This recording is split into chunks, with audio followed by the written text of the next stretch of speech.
OBS 88 and up door handles. One of the gaps is the rear door on the Suburban. This old Suburban here, this rear lock was frozen and I couldn't get it unstuck, so I have to change the locks or fix the one that's in there. But to get this out real quick, all these are just basically these plastic push rivets. Now you can pretty much count on these breaking. These didn't, which was fortunate, but this truck's 32 years old. Excuse me, I'm a little hoarse. These sell these on Amazon, so you can buy these by the bulk if you have to replace them.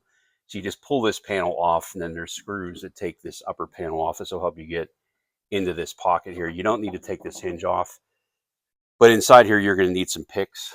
I got this pick here. You could buy cheap ones. This is a Snap-on one. Of course, you pay a ton of money for it. But anyway, there's a couple transmission rods in here that actuate from the electric door actuator, the servo, as well as the rods, transmission rods that connect to this and connect to the latch. The way these clips come off is you want to get a pick and get behind here. This will snap like this. This will hold the rod in. You'll just get a pick and get underneath here. Now, you have to get in the door when this is in here, because taking the screws out won't allow you to do it until you take the rods off. So you just kind of pick at it, pull this. You see there's a tab right here. And I already popped this, but I'm going to pop it again. And then as you're popping it, you need to push it forward, and that'll allow the release of those rods. Now there's two screws. There's one here that's a little difficult to get to. You're going to need a very short 10 millimeter socket, or even an open end wrench if you can get it in there. And then there's another 10 millimeter screw that holds this in. This is a die cast handle. The reproduction ones, I believe, are plastic. You can see this is date code 93. I'd recommend you can find the die cast ones that are a lot stronger.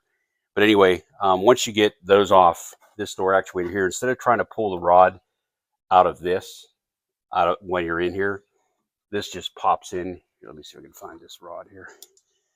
That's that rod right there. It's similar to the modern exhaust hangers. It just pushes in. Just pop this out. This will save you from having to pull this clip out of this latch here. And once this comes out, you'll change the lock. This lock's frozen. I might try to fix it just because it's the OE key. I just lost the gasket.